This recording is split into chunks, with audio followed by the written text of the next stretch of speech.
Good morning to all of you. जैसा कि आपको मालूम है, सीबीएसई ने बोर्ड एग्ज़ाम्स को 2 टर्म में बांट दिया है। आज हम लोग टर्म 1 के सिलेबस के बारे में बात करेंगे। चूँकि आपका यह बोर्ड एग्ज़ाम है अतः आपको सीखने के साथ साथ अच्छे मार्क्स के लिए भी पढ़ाई करनी पड़ती है। तो आपको एग्जैक्टली क्या पढ़ना है और क्या नहीं पढ़ना है, इसकी पूरी जानकारी होनी चाहिए, ताकि आप वैसे टॉपिक पर टाइम वेस्ट न करें जो आपको एग्ज़ाम के लिए पढ़ना ही नहीं है। मैं आपको बुक के प्रत्येक पेज में क्या पढ़ना है और क्या नहीं पढ़ना है, इसकी पूरी जानकारी दूंगा। तो आइए सबसे पहले हम लोग ये देख लेते हैं कि टर्म 1 के एग्ज़ाम में कौन कौन से चैप्टर्स आ रहे हैं। तो पहला चैप्टर है नंबर सिस्टम। नंबर सिस्टम से 6 मार्क्स के क्वेश्चन आएंगे। आपको मार्क्स पर भी ध्यान रखना है ताकि आप उसी के अनुसार किसी स्पेशल टॉपिक पर अपना फोकस रख सकें। तो नंबर सिस्टम जो पहला चैप्टर है उसमें 6 नंबर आएंगे, 6 मार्क्स आएंगे। दूसरा है अलजेब्रा। अलजेब्रा में 2 चैप्टर आता है। पहला है पॉलिनोमियल और दूसरा है pair of linear equations in 2 variable. ये दोनों मिलकर अलजेब्रा का टॉपिक है, अलजेब्रा का चैप्टर है। इट मीन्स ये दोनों ही चैप्टर से 10 मार्क्स का क्वेश्चन बोर्ड एग्जाम में आएंगे। तीसरा है कोऑर्डिनेट ज्योमेट्री। कोऑर्डिनेट ज्योमेट्री से 6 मार्क्स का क्वेश्चन। ज्योमेट्री जिसमें आता है चैप्टर ट्रायंगल, जिसमें जो चैप्टर है वो है ट्रायंगल, इससे 6 मार्क्स का क्वेश्चन आएगा। नेक्स्ट है ट्रिगोनोमेट्री। ट्रिगोनोमेट्री से 5 मार्क्स का क्वेश्चन आएगा। ट्रिगोनोमेट्री में इस बार का टर्म 1 एग्ज़ाम में हाइट एंड डिस्टेंस नहीं है। हाइट एंड डिस्टेंस को छोड़ के जो बाकी ट्रिगोनोमेट्री चैप्टर है उससे 5 मार्क्स का क्वेश्चन आएगा। नेक्स्ट है मेंसुरेशन। मेंसुरेशन में जो चैप्टर है वो है एरिया रिलेटेड टू सर्कल। तो एरिया रिलेटेड टू सर्कल ये चैप्टर आता है मेंसुरेशन में। नेक्स्ट है स्टैटिस्टिक्स एंड प्रोबेबिलिटी। स्टैटिस्टिक्स और प्रोबेबिलिटी चैप्टर में सिर्फ प्रोबेबिलिटी में ही क्वेश्चन पूछा जाएगा टर्म 1 एग्ज़ाम के लिए। तो प्रोबेबिलिटी से 3 मार्क्स का क्वेश्चन आएगा। इस बार टर्म 1 में स्टैटिस्टिक, इसमें मीन मीडियन मोड आता है, उससे एग्ज़ाम में क्वेश्चन नहीं आएगा, सिर्फ प्रोबेबिलिटी ही आपको पढ़ना है। इस तरह से सारे मिलके हो गए 40। और इंटरनल असेसमेंट जो आपके स्कूल के एग्ज़ाम्स होंगे उससे 10 मार्क्स के क्वेश्चन आएंगे। तो इंटरनल असेसमेंट के बारे में भी मैं आपको बतला देता हूँ। इंटरनल असेसमेंट में है पीरियोडिक टेस्ट है, जिसे हम लोग पीटी कहते हैं, वो 3 मार्क्स का है। मल्टीपल असेसमेंट वो 2 मार्क्स का होगा। पोर्टफोलियो जिसमें आपके नोट कॉपीज वगैरह आते हैं वो 2 मार्क्स का होगा। सब्जेक्ट इनरिचमेंट या जिसे स्टूडेंट इनरिचमेंट एक्टिविटी कहा जाता है, या प्रैक्टिकल्स जितने होते हैं आपके उससे 3 मार्क्स आपको मिलेंगे। तो कुल मिला के हो गए 10 मार्क्स, जो कि आपके इंटरनल असेसमेंट से ऐड किए जाएंगे। और टर्म 1 एग्ज़ाम होगा 40 मार्क्स का, तो टोटल हो गए 50 मार्क्स का। अब आइए हम लोग सिलेबस के बारे में बात करते हैं, कौन से चैप्टर में क्या क्या टॉपिक पढ़ना है और क्या नहीं पढ़ना है, इसलिए कि सीबीएसई ने कुछ टॉपिक्स को डिलीट कर दिया है। तो आइए सबसे पहले देखते हैं नंबर सिस्टम में। नंबर सिस्टम में जो पहला टॉपिक है वो है यूक्लिड्स डिवीज़न लेमा। इससे आपको नहीं पढ़ना है, यूक्लिड डिवीज़न लेमा को नहीं पढ़ना है आपको। जब यूक्लिड डिवीज़न लेमा नहीं पढ़ना है तो थ्योरम 1.1 यूक्लिड्स डिवीज़न लेमा से रिलेटेड जो थ्योरम है उससे भी आपको नहीं पढ़ना है। जब ये दोनों ही टॉपिक डिलीट कर दिया गया है तो आपको एक्सरसाइज 1.1 इस एक्सरसाइज को भी नहीं पढ़ना है, इसलिए कि यूक्लिड डिवीज़न लेमा डिलीटेड है, इसलिए सारे क्वेश्चंस यूक्लिड डिवीज़न लेमा से रिलेटेड है। तो आपको एक्सरसाइज 1.1 नहीं पढ़ना है। अब हो आ गया the fundamental theorem of arithmetic, इसे पढ़ना है। फंडामेंटल थ्योरम ऑफ अरिथमेटिक को डिलीट नहीं किया गया है, इसे पढ़ना है। फंडामेंटल थ्योरम ऑफ अरिथमेटिक से रिलेटेड जो थ्योरम है 1.2 इससे भी आपको पढ़ना है, और एक्सरसाइज 1.2 इससे भी पढ़ना है, एक्सरसाइज 1.2। इससे नीचे आता है इरेशनल नंबर्स से रिलेटेड, तो प्रूफ ऑफ इरेशनल नंबर्स इससे डिलीट कर दिया गया है, तो इससे आपको नहीं पढ़ना है। जब इससे नहीं पढ़ना है तो एक्सरसाइज 1.3 इससे भी आपको नहीं पढ़ना है, इसलिए कि proof of irrational number delete कर दिया गया है। तो एक्सरसाइज 1.3 और इससे रिलेटेड जो भी एग्जाम्पल हैं, इससे पहले एग्जाम्पल भी नहीं पढ़ना है इस चैप्टर का, और इस एक्सरसाइज का, और इस एक्सरसाइज को भी नहीं पढ़ना है। इसके आगे है डेसिमल एक्सपेंशन, ये आपको पढ़ना है, डेसिमल एक्सपेंशन पढ़ना है। एक्सरसाइज 1.4 ये भी पढ़ना है। अब आते हैं सेकंड चैप्टर पॉलिनोमियल। पॉलिनोमियल में जो फर्स्ट है introduction, linear polynomial, quadratic polynomial, ये सब आपको पढ़ना है। Geometrical meaning of zeros of polynomial ये भी पढ़ना है। एक्सरसाइज 2.1 यह भी पढ़ना है। 2.1 एक्सरसाइज यह भी आपको पढ़ना है, मैंने टिक लगा दिया है जो पढ़ना है उसमें, जो नहीं पढ़ना है उसमें मैंने क्रॉस कर दिया है, तो आप देख लेंगे। ये भी पढ़ना है। Relationship between zeros and coefficients ये भी पढ़ना है। आगे का एक्सरसाइज है 2.2 यह भी पढ़ना है। एक्सरसाइज 2.2 भी आपको पढ़ना है, इसकी भी तैयारी करनी है। इसके नीचे आता है डिवीजन एल्गोरिथम ऑफ पॉलिनोमियल्स, इससे नहीं पढ़ना है, डिवीजन एल्गोरिथम नहीं पढ़ना है।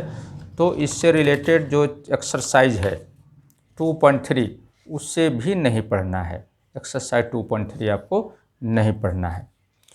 और जो एक्सरसाइज होता है ऑप्शनल, जिस पर लिखा होता है वो तो एग्जामिनेशन पॉइंट ऑफ व्यू से नहीं होता है, इसलिए इसमें से क्वेश्चंस आपके एग्जामिनेशन में नहीं आते हैं। इस पर लिखा होता है, आप देख लेंगे, this exercise is not from the examination point of view. इसके बाद है नेक्स्ट एक्सरसाइज है, नेक्स्ट चैप्टर है pair of linear equations. Pair of linear equation में introduction, pair of linear equation in two variables, ऐसे पढ़ना है। और ये सारे पेजेज आपको पढ़ने हैं। एक्सरसाइज 3.1 ये भी पढ़ना है। Graphical method of solution of a pair of linear equation ये भी पढ़ना है। ये सारे पेजेज आपको पढ़ने हैं, इससे रिलेटेड क्वेश्चन आ सकता है। एक्सरसाइज 3.2 यह भी पढ़ना है। Algebraic method of solving of pair of linear equation यह भी पढ़ना है। अलजेब्रिक मेथड में 3 मेथड्स आते हैं। सब्स्टिट्यूशन मेथड ये पढ़ना है, दूसरा है सब्स्टिट्यूशन मेथड पढ़ना है, और उससे रिलेटेड एक्सरसाइज 3.3 यह भी पढ़ना है। पहला मेथड था सब्स्टिट्यूशन मेथड, वो पढ़ना था। दूसरा है एलिमिनेशन मेथड, ये भी पढ़ना है। तो एलिमिनेशन मेथड से रिलेटेड एक्सरसाइज है 3.4 यह भी पढ़ना है। इसके बाद जो तीसरा मेथड है क्रॉस मल्टीप्लिकेशन मेथड, या क्रॉस मल्टीप्लिकेशन मेथड नहीं पढ़ना है, इसे डिलीट कर दिया गया है। तो जब क्रॉस मल्टीप्लिकेशन मेथड नहीं पढ़ना है तो इससे रिलेटेड जितने भी क्वेश्चंस हैं आपको नहीं पढ़ना है। तो मैं आपको आइए बतला देता हूँ इस एक्सरसाइज में, इसके आगे के एक्सरसाइज में 3.5 एक्सरसाइज में क्वेश्चन नंबर 1 नहीं पढ़ना है, इसलिए कि क्रॉस मल्टीप्लिकेशन से रिलेटेड है। लेकिन क्वेश्चन नंबर 2 पढ़ना है। क्वेश्चन नंबर 3 नहीं पढ़ना है, इसलिए कि अभी क्रॉस मल्टीप्लिकेशन से रिलेटेड है। लेकिन क्वेश्चन नंबर 4 पढ़ना है। तो 1, 3 नहीं पढ़ना है, 2 और 4 पढ़ना है एक्सरसाइज 3.5 में। इसके बाद है equations reducible for to a pair of linear equations in 2 variable, तो इससे आपको पढ़ना है। इससे रिलेटेड जो एक्सरसाइज है वो भी आपको पढ़ना है, एक्सरसाइज 3.6। तो एक्सरसाइज 3.6 भी आप पढ़ेंगे। इसके बाद जो एक्सरसाइज है क्वाड्रेटिक इक्वेशन, ये टर्म 2 के लिए है, इससे आपको नहीं पढ़ना है। तो अब सीधे आ जाए चैप्टर ट्रायंगल में, जो ज्योमेट्री का पोर्शन है, जो आपके सिलेबस में लिखा होगा ज्योमेट्री, वो ट्रायंगल चैप्टर है। तो ट्रायंगल चैप्टर में इंट्रोडक्शन ये सारे पेजेस आपको देखने हैं, पढ़ने पड़ेंगे। सिमिलर फिगर्स ये पढ़ना है। सिमिलर फिगर क्या होता है, सिमिलरिटी से रिलेटेड जो क्वेश्चन है वो आपको आएगा एग्जाम में। 6.1 एक्सरसाइज ये पढ़ना है। सिमिलरिटी ऑफ ट्रायंगल्स ये भी पढ़ना है। थ्योरम 6.1 ये भी पढ़ना है आपको। थ्योरम 6.1 जिसे थेल्स थ्योरम कहा जाता है ये भी पढ़ना है, इसका प्रूफ भी पढ़ना है। नेक्स्ट है थ्योरम 6.2। इस थ्योरम का स्टेटमेंट आपको पढ़ना है, इसका प्रूफ नहीं करना है, आपको प्रूफ नहीं आएगा एग्जाम में, इसलिए आपको प्रूफ की तैयारी नहीं करनी है, सिर्फ इसका स्टेटमेंट देखना है। स्टेटमेंट क्यों, इसलिए कि इस स्टेटमेंट से रिलेटेड जो क्वेश्चन है वो एग्जाम में आ सकता है, लेकिन इसका प्रूफ नहीं आएगा, तो प्रूफ डिलीट किया हुआ है। तो एक्सरसाइज 6.2 ये आपको पढ़ना है, एक्सरसाइज 6.2 पढ़ना है। Criteria for similarity of triangles ये भी पढ़ना है। इसके बाद ये सब थ्योरम्स जो हैं 6.3 सिर्फ इसका स्टेटमेंट आपको पढ़ना है। एक्सरसाइज थ्योरम 6.3, थ्योरम 6.4, थ्योरम 6.5, इन सारे थ्योरम्स का सिर्फ आपको स्टेटमेंट याद रखना है, इससे रिलेटेड क्वेश्चन आएंगे, इसको प्रूफ नहीं करना है। इसके बाद आता है एक्सरसाइज 6.3, इस एक्सरसाइज को भी पढ़ना है। एरिया ऑफ सिमिलर ट्रायंगल्स इससे भी पढ़ना है। थ्योरम 6.6 का स्टेटमेंट आपको पढ़ना है, इसका प्रूफ नहीं आएगा, मैंने क्रॉस कर दिया, देखिए प्रूफ लिख के क्रॉस कर दिया है, इट मीन्स इसका प्रूफ आपको नहीं पढ़ना है, प्रूफ की तैयारी नहीं करनी है, लेकिन स्टेटमेंट याद रखना है, इसलिए कि स्टेटमेंट से रिलेटेड क्वेश्चन आ सकता है एग्जाम में। एक्सरसाइज 6.4 भी पढ़ना है, मैंने टिक लगा दिया, इस पर पढ़ना है। थ्योरम 6.7 इसका स्टेटमेंट आपको पढ़ना है। थ्योरम 6.8 इसका स्टेटमेंट और प्रूफ दोनों आपको पढ़ना है, इसे पाइथागोरस थ्योरम कहा जाता है। ये आपको स्टेटमेंट के साथ में इसका प्रूफ भी याद करना है, इसलिए कि इसका प्रूफ डिलीट किया हुआ नहीं है। लेकिन थेल्स थ्योरम का कन्वर्स ऑफ थेल्स थ्योरम जो 6.9 थ्योरम है उसका सिर्फ स्टेटमेंट आपको पढ़ना है, प्रूफ आपको नहीं पढ़ना है, इसका प्रूफ नहीं पढ़ना है। It means Thales Pythagoras theorem का स्टेटमेंट और प्रूफ दोनों पढ़ना है, लेकिन कन्वर्स का सिर्फ स्टेटमेंट पढ़ना है, प्रूफ नहीं पढ़ना है। इस तरह से एक्सरसाइज 6.5 ये भी पढ़ना है आपको, 6.5 एक्सरसाइज भी। इसके बाद आते हैं कोऑर्डिनेट ज्योमेट्री। कोऑर्डिनेट ज्योमेट्री में भी ये सारे पेजेज आपको पढ़ने हैं। डिस्टेंस फार्मूला इससे भी पढ़ना है, डिस्टेंस फार्मूला पढ़ना है। सेक्शन फार्मूला इसके बाद जो है वो भी आपको पढ़ना है। तो डिस्टेंस फार्मूला पढ़ना है, इसलिए एक्सरसाइज 7.1 भी आपको पढ़ना है, इससे रिलेटेड क्वेश्चन भी आएंगे एग्जाम में। सेक्शन फार्मूला इससे भी पढ़ना है। सेक्शन फार्मूला में एक और फार्मूला आता है मिड पॉइंट फार्मूला, वो भी इसी के अंतर्गत आता है। तो section formula, mid point formula दोनों ही फार्मूला आपको पढ़ना है। जब सेक्शन फार्मूला पढ़ना है तो एक्सरसाइज 7.2 भी पढ़ना है आपको, एक्सरसाइज 7.2 पढ़ लेना है। इसके बाद आता है एरिया ऑफ ट्रायंगल, इससे नहीं पढ़ना है, ये डिलीट कर दिया गया है, एरिया ऑफ ट्रायंगल डिलीटेड है। जब एरिया ऑफ ट्रायंगल रिलेटेड है कोऑर्डिनेट ज्योमेट्री में, तो इससे रिलेटेड एक्सरसाइज जो है 7.3 ये भी डिलीट किया गया है, इससे भी आपको नहीं पढ़ना है। इसके बाद आते हैं introduction to trigonometry. Introduction to trigonometry ये पढ़ना है आपको, ये सारे पेजेज आपको पढ़ने हैं। ट्रिगोनोमेट्रिक रेशियोज ये भी पढ़ना है। इसके बाद ये सारे पेजेस पढ़ने वाले हैं आप, इसमें जो भी क्वेश्चन है एग्जाम्पल्स वगैरह में इसकी तैयारी आप कर लेंगे।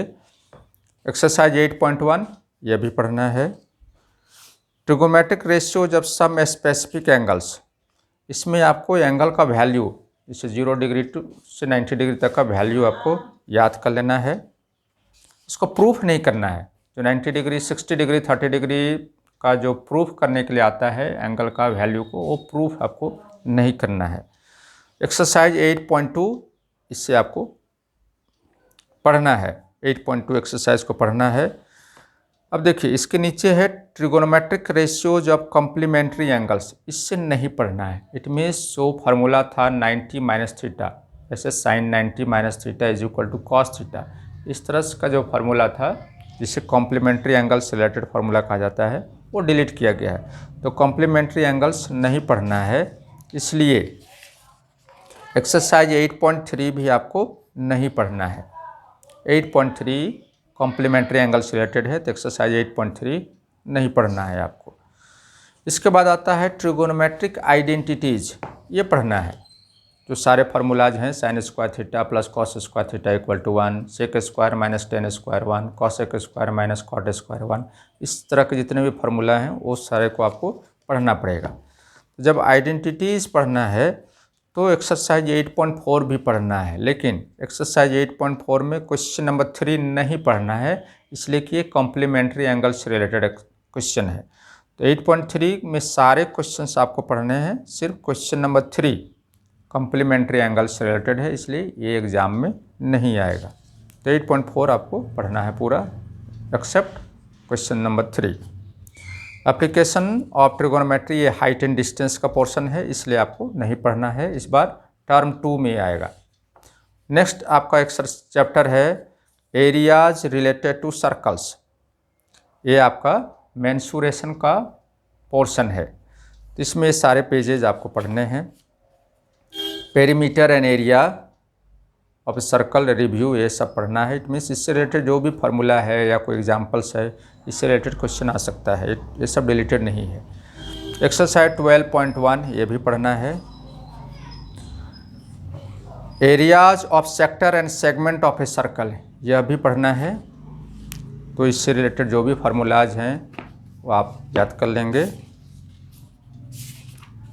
एक्सरसाइज 12.2 ये भी पढ़ना है। Areas of combination of plane figures, यह भी पढ़ना है। ये सारे पेजेज आपको पढ़ने हैं। फिर एक्सरसाइज 12.3 जो एरिया ऑफ शेडेड रीजन से रिलेटेड है वो भी पढ़ना है, इसके एग्जाम्पल्स भी पढ़ने हैं। लेकिन इसमें एक चीज़ आपको ध्यान देना है कि इसमें यदि कोई क्वेश्चन 120 डिग्री से रिलेटेड क्वेश्चन नहीं आएगा। यदि कहीं पर जैसे कोई क्वेश्चन है जिसमें 30 डिग्री है, 60 डिग्री है, 90 डिग्री है, उससे रिलेटेड क्वेश्चन आ सकता है, लेकिन 120 डिग्री से रिलेटेड क्वेश्चन नहीं आएगा, वो डिलीट किया गया है। तो 120 डिग्री वाला क्वेश्चन यदि आपको कहीं पर मिलता है, इट मीन्स ऐसा कोई क्वेश्चन हो जिसमें 120 डिग्री एंगल का वैल्यू हो, तो उससे आपको नहीं पढ़ना है। बाकी सब कुछ पढ़ना है। 12.3 एक्सरसाइज के सारे क्वेश्चंस प्लस उसके एग्जाम्पल सारे कुछ पढ़ने हैं आपको। सरफेस एरियाज एंड वॉल्यूम, ये टर्म 2 का है, इससे नहीं पढ़ना है, इस बार टर्म 2 के लिए पढ़ना है। इसके बाद आप सीधा आ जाएं नेक्स्ट एक्सरसाइज में, नेक्स्ट चैप्टर में प्रोबेबिलिटी से पहले था स्टैटिस्टिक्स, इसमें मीन मीडियन मोड था, उससे इस बार नहीं पढ़ना है, टर्म 2 के लिए है। प्रोबेबिलिटी में कुछ भी डिलीट नहीं है, इसमें सारा कुछ आपको पढ़ना है। तो प्रोबेबिलिटी का each and every page and इस टॉपिक आपको तैयारी करनी है टर्म 1 एग्ज़ाम के लिए। इस तरह से मैंने आपको बताया कि टर्म 1 एग्ज़ाम में कौन सा टॉपिक पढ़ना है, कौन सा नहीं पढ़ना है। जब आपको ये मालूम हो गया कि कौन सा टॉपिक्स पढ़ना है, कौन नहीं पढ़ना है, तो इसी से रिलेटेड क्वेश्चन जो आपके RS अग्रवाल में है, उससे भी आप देखेंगे कि ये टॉपिक जब नहीं पढ़ना है तो उससे रिलेटेड क्वेश्चन भी जो RS अग्रवाल में होगा उससे नहीं पढ़ना है। तो आप NCERT से कंपेरिजन कर लेंगे RS अग्रवाल को, तो आपको प्रॉफिट होगा उसमें, और साथ ही आपका टाइम भी वेस्ट नहीं होगा।